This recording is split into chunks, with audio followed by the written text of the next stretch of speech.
জায়গায় নেই। এবার রাষ্ট্র ক্ষমতা ইসলাম, সব আদেশের জায়গায়। কথা বলেন না কেন? 10 বছর মদিনা ইসলাম, নবীজি নিজে রাষ্ট্রপ্রধান, উনি কি অনুরোধ করতেন না আদেশ? আরো জোরে বলেন। আমরা যতদিন ইসলামকে এই 56,000 বর্গ মাইলে এই অনুরোধের জায়গা থেকে আদেশের জায়গায় নিয়ে যেতে না পারবো, আল্লাহর দৃষ্টিতে আমরা কেউ পূর্ণাঙ্গ ইমানদার হতে পারবো না। আমি আশা করি কথা বুঝে ফেলেছেন। এরপরও কিছু মানুষ আছে না বোঝার ভান করে থাকে। এদিকে আসে, যারা আজ কথা তুলছেন যে আমরা মওদুদের ইসলাম মানি না, মদিনার ইসলাম মানি, আপনি নিজেই তো মুনাফিক। আপনি কিসের মদিনার ইসলাম মানেন? আপনার শরীরের ভেতরে তাকালে টাটকা শয়তানের মতো লাগে। বুড়ো হয়ে কবরে এক পা, ডাঙ্গায় এক পা, এখনো পর্যন্ত ক্লিন সেভ করে, বলো মদিনার ইসলাম মানে। আর আদর্শের কথা তো বললামই না। কি আদর্শ মেনে চলেন আপনি? আপনি বলেন যে আমি শরিয়া আইন বিশ্বাস করি না। যদি বলতেন যে আমি শরিয়া আইন বিশ্বাস করি না, তাহলে আমি আপনার বিরুদ্ধে ফতোয়া দিতাম। তো আপনি তো বললেন যে আমরা। কথা দেখেন, উনি বলেছে যে আমরা শরিয়া আইনে বিশ্বাস করি না, মদিনার ইসলাম মানেন। তো কি বলেন আপনি? এই ধোঁকাবাজি, এই প্রতারণা, এই গলাবাজি, এটা বন্ধ করা লাগবে। কি কথা বলছেন না কেন? মানুষ এখন কিন্তু আগস্টের 5 তারিখের আগে নেই, এরা হা করলেই বুঝে ফেলে। সুতরাং কথাবার্তারা খুব হিসাব করে বলা দরকার। যতদিন পর্যন্ত আপনাদের সাথে আমি ছিলাম, কোনদিন আমার নামের আগে পরে কোনো বদনাম আমি শুনিনি। কিন্তু যখনই বললাম যে এতদিন তো সংসার করলাম, থাকেন, একটু আলাদা হয়ে যায়, আপনারা নিজেরাই বলেন আমরা বড় ভাই হিসাবে মানি। আমি তো অন্তত ছোট হিসাবে, আমি তো ছোট ভাই। বাংলাদেশের প্রেক্ষাপট বড় ভাই ছোট ভাই থাকলে একেবারে মরণ পর্যন্ত কেউ এক জায়গায় থাকে না, আলাদা হয় না। আমরা নাই ছোট ভাই হিসাবে একটু আলাদা হয়েছি, তাই আপনি এরকম কথা বলবেন। এখন আপনি যে কথা বলছেন, আপনার ফতোয়ায় তো আপনাকে আমার মনে হয় নিষিদ্ধ করা দরকার। আপনি এখন কথা বলছেন আমির হামজাকে আমরা নিষিদ্ধ করতে চাই, ওর গায়ে 71-এর কাদা আছে। কেন? ওই সময় জোট করেছিলেন, আমার সাথে কাদা ছিল না। কথা বলছেন না কেন? এতদিন পর্যন্ত আপনাদের সাথে ছিলাম, কাদা ছিল, কিছুই বলেননি। হাতে হাত, বুকে বুক, আরো কত জায়গা মিলিয়েছি, কিছুই বলেননি। একটু ছোট ভাইয়ের মতো আলাদা হয়ে সংসার করছি, এই আপনার ফতোয়াবাজি আরম্ভ হয়ে গেল। ফতোয়া যদি দিতে থাকেন, আপনার ফতোয়ায় আপনার বিচার করা হবে। আপনি নিষিদ্ধ জানার পরেও যেহেতু জোট করেছিলেন, সুতরাং আপনাকেও নিষিদ্ধ করা দরকার।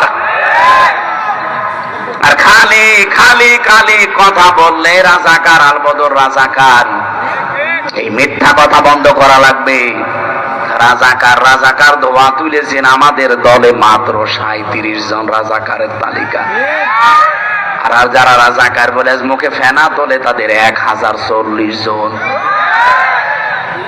1003 জনই বেশি আপনারা। এ ফতোয়া তো আমাদের দেওয়া দরকার যে আপনারা রাজাকারের দল। সুতরাং এই কথা যেন কেউ আগামীতে আর না বলে। বললে আমি বাকি শব্দটা বললাম না। যে দোষ যে করে না, তার উপরে দোষ যদি কেউ চাপিয়ে দেয়, এটা কিন্তু গীবত থাকে না, এটা তহমত হয়ে যায়। আর বাংলাদেশে আমরা দেখছি একটা দল এই তহমতে এখন একেবারে 180 মাইল বেগে চলছে। কিছু আলেম নামে জালেম তাদের সাথে এখন তাল লাগাচ্ছে।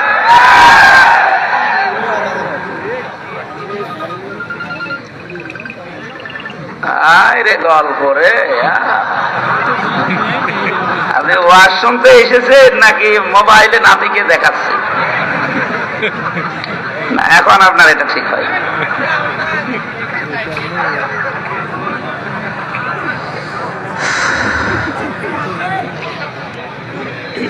এদিকে তাকান। আমি যে কথা বলছি, কথার পেছনে কোনো দলিল নেই, না মনে যা আসছে তাই বলছি। অনেকে তো দেখি মনে যা আসে তাই বলে। কাফা বিল মারি কাযিবান ইউহাদ্দিসা বিকুল্লি মা সামিয়া। একটা মানুষ মিথ্যাবাদী হওয়ার জন্য এতটুকুই যথেষ্ট, যা শোনে তাই বলে। আপনি দেখেন বাংলাদেশে এখন এই শ্রেণীর মানুষ বেশি। আপনি একটা বক্তব্য শুনলেন, আগা নেই মাথা নেই, মাঝখানে একটা কাটিং কথা শুনি আন্দাজে ফতোয়াবাজি করেন। এরকম অনেক আলেমও এখন দেখছি বের হচ্ছে। আমি আবার বলছি, কাফা যথেষ্ট বিল মারই, একটা ব্যক্তির জন্য কাযিবান মিথ্যাবাদী হওয়া, আইয়ুহাদ্দিসা বিকুল্লি মা সামিয়া, যা শোনে তাই বর্ণনা করে, চিন্তা গবেষণা না করে। আমার এই যে নমিনেশন ঘোষণা দিয়েছে বাংলাদেশ জামাত ইসলামী মে মাসের 5 তারিখে, বলেন এর আগ পর্যন্ত আমার বিরুদ্ধে আমি তো কোনো কথা শুনিনি।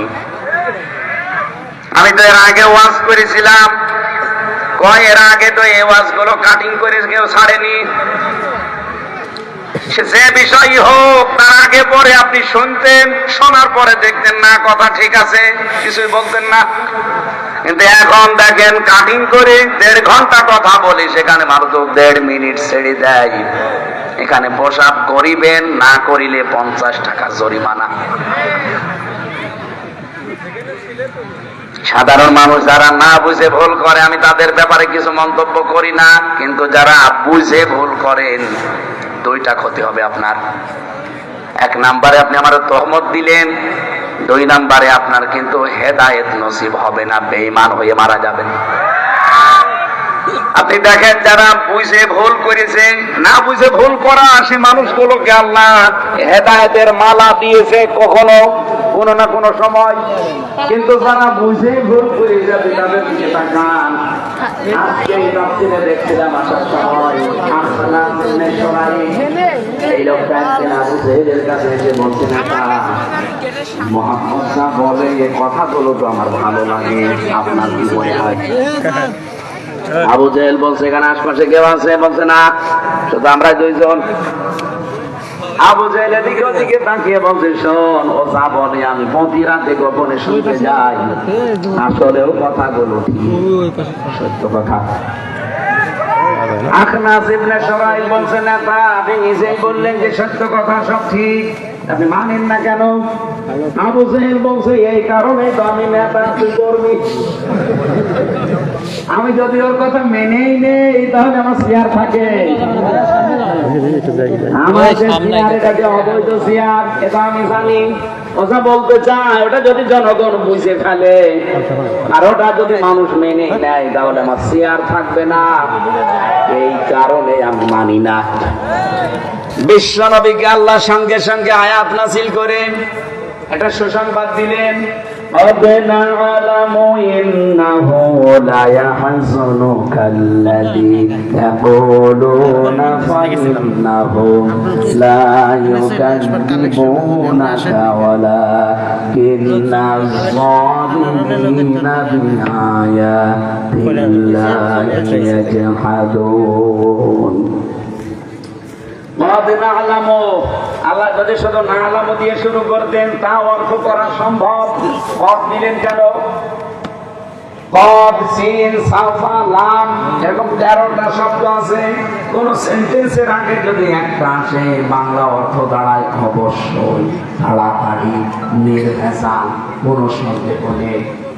আল্লাহ বলেন, অবশ্যই হে নবী আমরা জানি বা আমি জানি, ওরা যে কথাগুলো আপনাকে বলে এতে আপনি কষ্ট পান, আপনি দুঃখ পান, এটা আমি জানি।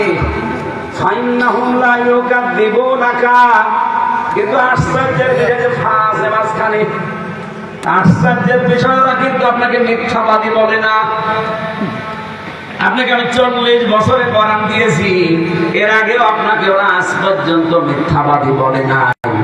এই 40 থেকে 63-23 বছরও আপনাকে মিথ্যাবাদী বলে না। হ্যাঁ, ওরা আপনাকে গলদ বলে, ওরা পাগল বলে, ওরা কবি বলে, এই সমস্ত নামগুলো আপনাকে ওরা দিয়েছে, কিন্তু কোনদিন আপনাকে ওরা মিথ্যাবাদী বলতে পারে নাই।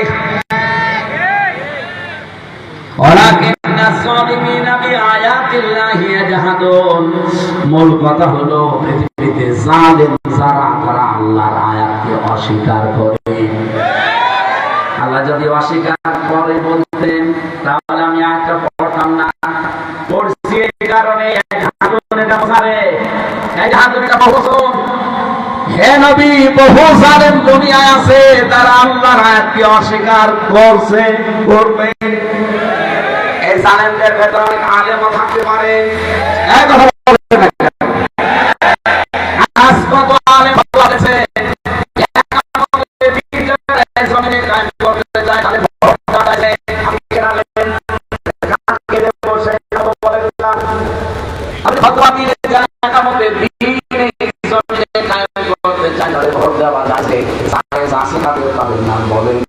যারা শরীয়তে বিশ্বাস করে না। শরীয়ত পাঠিয়েছে কে? আল্লাহ পাঠিয়েছে কোথায়? ثم جعلناك على شريعة من الأمر فاتبعها ولا تتبع أهواء الذين لا يعلمون। সূরা জাসিয়ার ভেতরে আছে রব্বুল আলামিন বলেন, শরীয়ত আমি আল্লাহ পাঠিয়েছি, হে নবী আপনি আমার শরীয়তকে অনুসরণ করবেন। সাবধান, আমার শরীয়ত দুনিয়াতে এসে যাওয়ার পরে মন মতো চলবেন না, মন যা চায় তাই করা যাবে না শরীয়ত আসার পর। সুতরাং শরীয়ত দিয়েছে কে? সেই শরীয়তে যারা বিশ্বাস করে না, মানে না, আপনি তাদেরকে রায় দিতে বলেন। আর যারা শরীয়ত কায়েম করতে চায় তাদেরকে আপনি বলেন জায়েজ নেই। এগুলো ওই জালেমদের ভেতরে পড়বে না। এক কথা বলেন না কেন? তাদের এই ক্ষমতা নেই যে জামাত ইসলামী বাংলাদেশের এই দেশে যারা মন্ত্রী ছিল, এমপি ছিল, তাদের চরিত্রে কলঙ্ক দেওয়ার কোন ক্ষমতা তাদের নেই। কিন্তু তারা আল্লাহর আয়াতকে অস্বীকার করে চলছে। তারা কিন্তু আজ পর্যন্ত কোনদিন বলতে পারে নাই মাওলানা নিজামী চোর। হ্যাঁ, কথা বলা না, মাওলানা নিজামী দুর্নীতিবাজ না বলতে পারে নাই। পাশের জেলা ফরিদপুর আলী হাসান মুজাহিদ চোর, দুর্নীতিবাজ, কথা বলার ক্ষমতা বাংলাদেশের কারণে যে আল্লাহর কোরআনের কথা কায়েম করতে চায় সে আল্লাহর কথাগুলো তারা অস্বীকার করছে। আপনি দেখবেন পৃথিবীতে যত নবীকে আল্লাহ পাঠিয়েছেন, আমি শুধু 2জন নবীর জীবনী বাদ দিয়ে যত নবীর জীবনী পড়েছি, প্রত্যেক নবীর জীবনীতে পেয়েছি যে দিন কায়েম করো। আমি অন্তত নবীর জীবনী বহু পড়েছি। এমনিতে তো 25 জন নবীর নাম স্পষ্ট আছে কোরআনে। হাদিসের ভাষায় বহু নবীর জীবনী, আমাদের যত জীবনী আমি পড়ে পড়ে মিলিয়েছি, সামারাইজ এইটাই পেয়েছি, আন আকিমুদ্দিন ওয়ালা তাতাফাররাকু ফীহি। দিন কায়েম করো, এ বিষয়ে কোনো মত পার্থক্য করবা না, কোনো ফতোয়াবাজি এখানে চলবে না। আজ এক পীরের নাম শুনলাম, উনি খেলাফত কায়েম করতে চান, অথচ বাংলাদেশে আজ পর্যন্ত খেলাফত কায়েম করা কি লাগবে সেই ব্যাপারে কোনো কর্মসূচি তার নেই, তার কোনো দল নেই, লোক নেই, জনবল নেই। খেলাফত আপনি কায়েম করবেন কি দিয়ে? যারা অন্তত খেলাফত কায়েম করা পর্যন্ত চলে গেছে তাদের বিরুদ্ধে তার ফতোয়ায় যে 83 বছরের জামাত ইসলামী বাংলাদেশ, এদেশে তাদের কোনো অর্জন নেই। আপনি কি অর্জন দেখবেন? 83 বছরে বাংলাদেশ জামাত ইসলামী এই পৃথিবীতে প্রতিষ্ঠায় বাংলাদেশে এই 83 বছর, 41 সাল থেকে 24-25 সাল, এই 83 বছরে ওরা যা করেছে, আপনার মতো পীরকে যদি 100টা 83 বছর দেওয়া হয় কিছুই পারবে না। আপনি জানেন তারা কি করেছে? 83 বছরে বাংলাদেশে তারা জনসেবামূলক যত কাজ করেছে, সারা বাংলাদেশের 73টা দল মিলে কিচ্ছু করতে পারে নাই। এক মীর কাশেম আলী রহমতুল্লাহ আলাইহি যা করে দিয়ে গেছে কিচ্ছু পারবেন না আপনি। কারণে মানুষগুলোর সাথে আমি নিজে থেকে দেখেছি এদের ইখলাস, এদের সততা, এদের চরিত্র। হালাল হারামের ব্যাপারে মানুষগুলো এত উচ্চাঙ্গে পৌঁছিয়েছে, সেদিন এক কারারক্ষী, আমি জেলখানায় থাকা অবস্থায় রাজবাড়িতে বাড়ি, তার রাজবাড়ি শহর এলাকায় বাড়ি, উনি আমার দায়িত্ব ছিলেন, পাহারা দিত আমার এই জেলখানায়। আমারে বলছে, হামজা ভাই, মাওলানা মতিউর রহমান নিজামী রহমতুল্লাহ আলাইহি আল্লাহরে বান্দার কালকে ফাঁসি রাত 10টা 1-এ, আজকে বিকাল বেলা ওনার একটা খাবার পছন্দনীয়, ওখানে দায়িত্বশীল যারা ছিল জামাত ইসলামী বাংলাদেশের, তারা বলছে ঠিক আছে, ওনার যেহেতু আর একটা দিন আছে, ওনার পছন্দনীয় খাবারটা আমরা খাওয়াবো। বোয়াল মাছটা খুব পছন্দ ওনার। জেলারকে বলেছে হিন্দু দেবদুলাল, সোপারকে বলেছে হিন্দু সুব্রতমালা, এটা সব আল্লাহর ওলির নাম বলছে। এদের সামনে মাওলানার নাম বলে শুনবে। শেষ পর্যন্ত গোপনে সবেদার যিনি ছিলেন আব্দুল হামিদ গাজী, মুসলমান, ইমান থাকে থাক, না থাকে না থাক, মুসলমান, ওনারে বলা হলো যে আপনি খাবারটা ওনাকে পৌঁছিয়ে দিতে পারবেন, কারণ জেলখানাতে পাঙ্গাস আর তেলাপিয়া ছাড়া কোনো মাছ হবে না। জেলা কারাগারগুলো আমি জানি না, আমরা যেখানে ছিলাম হাই সিকিউরিটি এই জেল, মাওলানা নিজামী ওই জেলে ছিল, ওখানে শুধু পাঙ্গাস, কাইখাস আর ওই তেলাপিয়া, আর 15 দিন আগে মরে গেছে সেই মাছ, পাঙ্গাস আর কাইখাস, তেলাপিয়া, বোয়াল মাছ তো কল্পনার বাইরে। ওনাকে বলা হলো আমরা এটা ঢোকাইয়ে দেবো, যেভাবেই হোক আপনি শুধু ওনাকে পৌঁছিয়ে দেবেন, পারবেন কিনা বলেন। সবেদারের জায়গায় কায়দা করে বলছে পারবো। সিগারেট দেওয়া লাগবে 10 প্যাকেট, 10 প্যাকেট সিগারেট আমার দেবেন, আমি যে কোনো কায়দায় ওনার কাছে পৌঁছাবো। রাজি হয়ে গেছে লোকজন, কারণ একটা দিন পরে সে তো মারা যাবে, শহীদ হয়ে যাবে। ওনার কাছে খাবারটা নিয়ে যাওয়ার পরে খুলে দেখেছে, খুশিও হয়েছে। সবেদারকে জিজ্ঞাসা করছে, ভাই পেলে কোথায়? সবেদার বলছে, স্যার আমি নিয়ে এসেছি কায়দা করে। উনি বলছে, সবেদার সাহেব আমি কত বছর জেলে আছি, এখানে তো পাঙ্গাস আর তেলাপিয়া ছাড়া কিছুই ঢোকে না, আপনি পেলেন কোথায়? যে আপনার লোকজন দিয়েছে, আমি ঢুকিয়েছি। উনি প্রশ্ন করছে, সবেদার সাহেব এটা কি বৈধ না অবৈধ?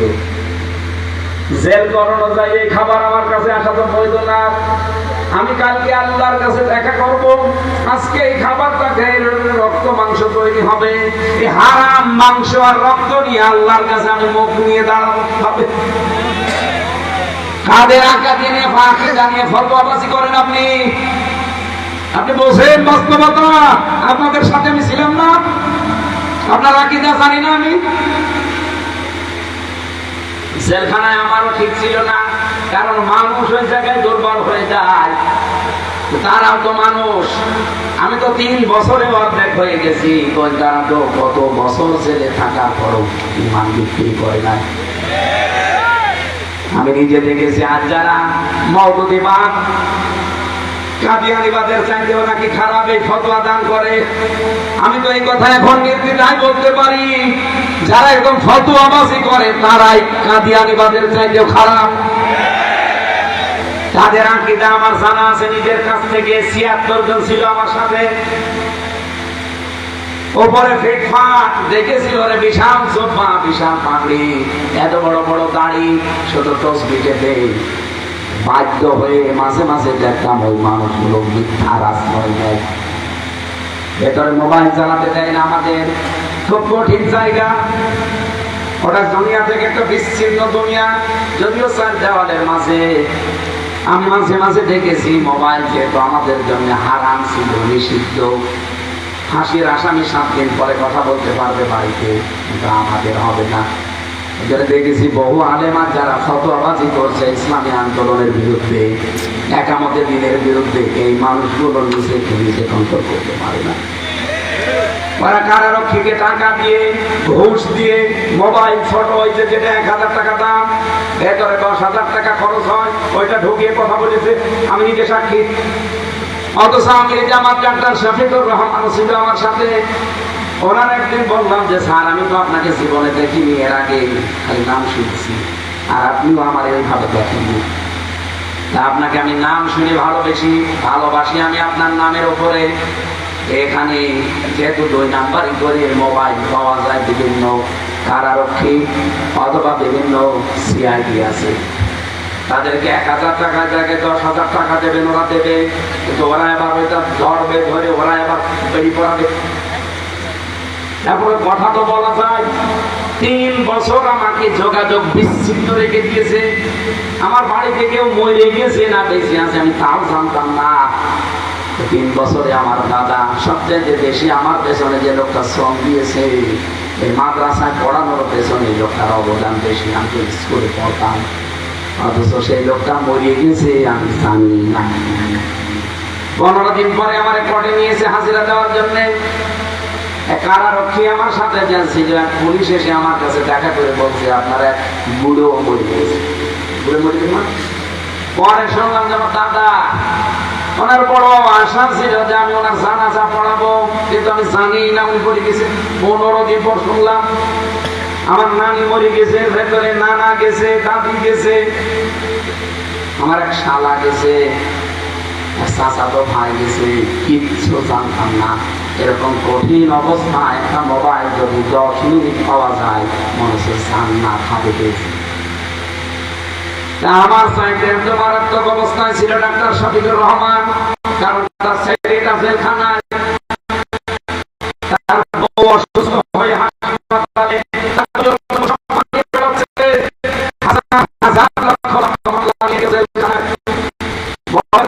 বাংলাদেশের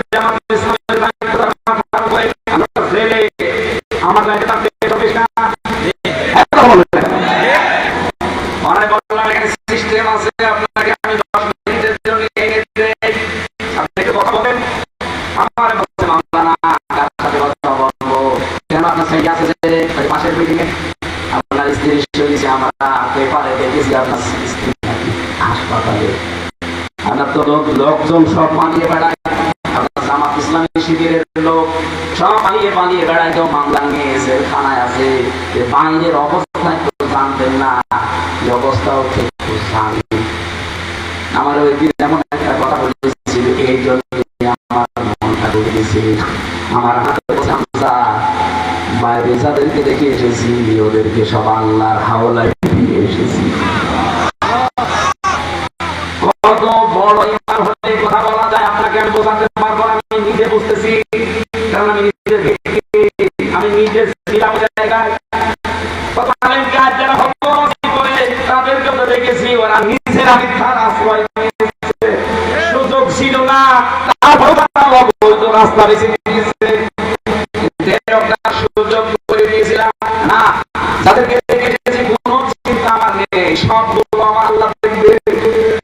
মন পর্যায়ে একটা মানুষের তাওয়াক্কুল পৌঁছালে এই কথা মুখ দিয়ে বের হয়। ঠিক নেই, চরম মিথ্যা কথা 52 বছর বলে যাচ্ছেন। এখানে যারা বসে আছে একজনকে জিজ্ঞাসা করেন তো, কোনো মানুষ যে আল্লাহ ঠিক নেই, কি এক ভুয়া মিথ্যা কথা বলেছেন যে আমরা সাহাবা বিদ্বেষী, আজ পর্যন্ত তো প্রমাণ করতে পারেন খালি শুনে শুনে। সাহাবা বিদ্বেষী হওয়া আমরা দরকার নেই, কারণ হাজার আমরা কম পড়েছি। মিথ্যা তহমতটা 84 বছর চলছে, 83 84 বছর, এটা বন্ধ করা দরকার। এই তহমতটা যারা দিচ্ছে, এই মিথ্যা তহমতটা দুই নম্বরে জানা শোনার পরে আমি এদের মতো যদি কেউ সত্যকে সত্য বলে জানার পরও না মানে, আপনি কিন্তু হেলায় থেকে বঞ্চিত হয়ে যাবেন। আবু জাহেল হেলায় দিয়েছে, ওকে জানতো না আল্লাহ একজন আছে, জানতো। এমনকি কাবার গেলাম ধরে বলেছিল, কাবার মালিক তুমি আসো আমি জানি। বদরের ময়দানে মুহাম্মদের বিরুদ্ধে আমি অস্ত্র নিয়ে যাচ্ছি, 1000 মানুষকে সত্যের পক্ষে যাচ্ছে, তাকে তুমি বিজয় দিও, করবো কারণ সত্যের পক্ষে ছিল না। ওরা সবারই পাশে এটা রেকর্ড হচ্ছে, একটা হয় এবং একটা আশার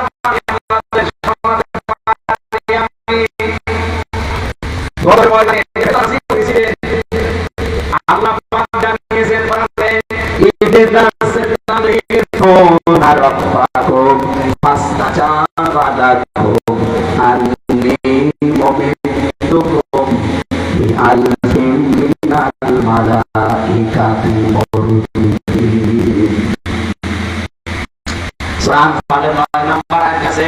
এখানে প্রতিটি শব্দ দেওয়া আছে। আল্লাহ বলেন ফেরেশতা পাঠিয়েছি 1000 ফেরেশতা এখানে সব জান্নাত নিয়ে সিরিয়াতে নামতেছে। আমাদের ফেরেশতা চেনে না, শয়তান কিন্তু ফেরেশতা চেনে। সূরাটা সূরা ধরে এসে আবু বকর টান দিয়েছিল যে আমি আছি। ওই এক দড়ি এসে বলছে আবু বকর আমি গেলাম দেখে গেলাম কেন আমি সাথে গেলাম আমি দেখতে পাচ্ছি একটার পর একটা নামতেছে। আমি গণনা করছিলাম কয়েক কারণে কেউ না বলতে হাতের মোটা মোটা ডান্ডা একটা যদি পড়ে জায়গা শেষ তখন ঠাকুর দিলাম পরবর্তীতে আল্লাহ 3000 5000 দিয়েছে। কত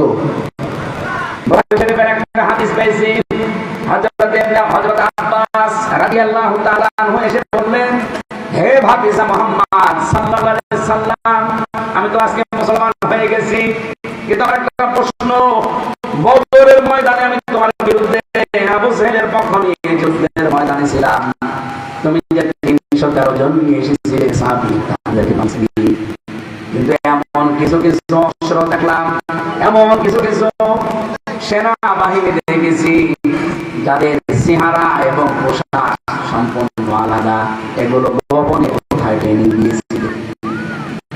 আল্লাহর নবী বলেন তাকে দেখেছেন, আমি তো 313 জন নিয়ে এসেছি, বলেন না আমি নতুন কিছু মানুষ দেখেছি, ওগুলো তো এর আগে তোমার সাথে দেখি নাই, বিশাল লম্বা লম্বা আলাদা পোশাক পরা, হাতে মোটা ডান্ডা।